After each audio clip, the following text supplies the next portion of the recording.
Hello everyone. Exam में पूछे वाला महत्वपूर्ण टॉपिक है वचन। आज हम जानेंगे एक वचन और बहुवचन पहचानने के नियम। ये बहुत ही इम्पोर्टेंट है, एग्जाम में आता है। एग्जाम में किस तरह का प्रश्न आता है यह भी जानेंगे और अच्छी तरह से याद रखेंगे ताकि एग्जाम में आए तो आपका सवाल सही जाए। तो चलिए जानते हैं कि सदा एक वचन में रहने वाले कौन कौन से शब्द हैं। इसको हम इस तरह से पहचानेंगे ट्रिक के माध्यम से।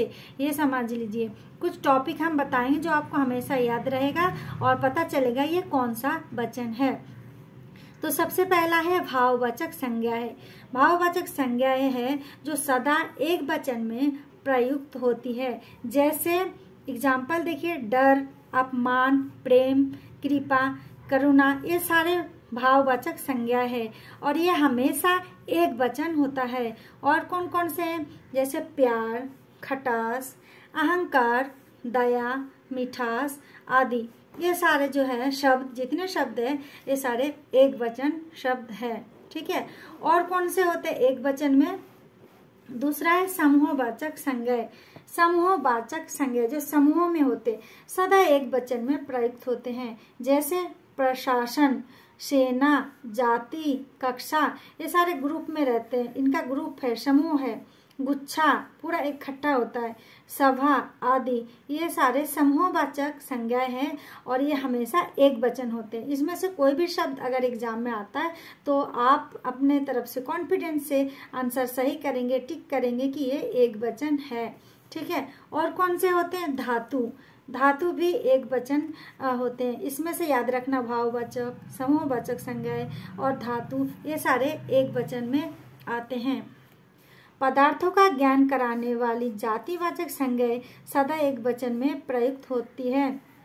जैसे लोहा, पीतल, सोना, चांदी, तांबा, घी आदि, ये सारे चीज क्या है एक वचन में प्रयुक्त होती है। और एक बहुत ही इजी है जो मैं आपको बता दूं, संबंध सूचक शब्द। संबंध सूचक शब्द जो होते हैं वो क्या है? शब्दों का प्रयोग सदा एक वचन में होते हैं। जैसे मामा, चाचा, नाना आदि, ये सारे संबंध में आते हैं, संबंध सूचक शब्द हैं और ये हमेशा एक वचन में आते हैं। और एक इम्पोर्टेंट मैं आपको बता देती, वेरी इंपॉर्टेंट है, सदा एक वचन में प्रयुक्त होते हैं ऐसे शब्द जैसे सहायता, आग, व्यथा, पानी, हवा, पवन, प्रकाश, पाताल, वायु, वर्षा। और मान लीजिए दूध, ये भी एक वचन में है।